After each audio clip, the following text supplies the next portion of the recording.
Little Red Riding Hood, but Little Red Riding Hood can't see. That's sort of the elevator pitch of Wolf Siren by Beth O'Brien, although the tale really isn't so much about that. That just sort of informs the way that Little Red Riding Hood, or in this story, Red, navigates the world and interacts with it.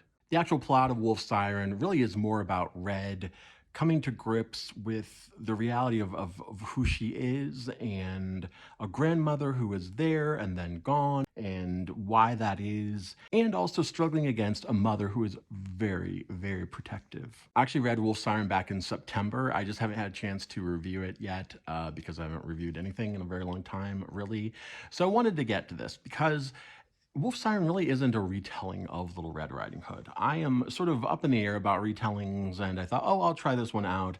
And come to find out, it's more inspired by Little Red Riding Hood. It doesn't actually hew very closely to the story itself, which I think is a positive and a negative, because obviously one of the things that seemed to inspire Beth O'Brien was this idea of why did Little Red Riding Hood one, stay on one path in the forest, but also, what if she couldn't see that well, like the author? And that was why, she mistakes a wolf for her grandmother when he's wearing her clothes. But that scene never actually plays out in the book because this book does really stray pretty far from the original text.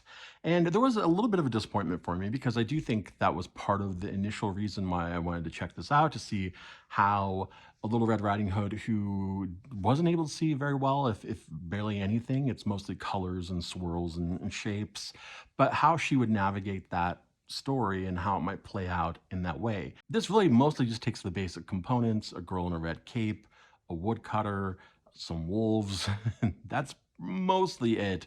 And then makes its own story out of it, which I think, again, even though it kind of led to that initial sort of disappointment, like, oh, I was kind of expecting this, I think probably in the end it's better for it. I liked the world conjured here by Beth O'Brien. I liked Red. I liked her sister. I thought it was interesting that the sort of relationship between Red's mother and her grandmother and why that's contentious and where it sort of goes. I just think like maybe I wanted a stronger ending from the book. I think that was sort of my main takeaway. The ending as it is isn't bad at all.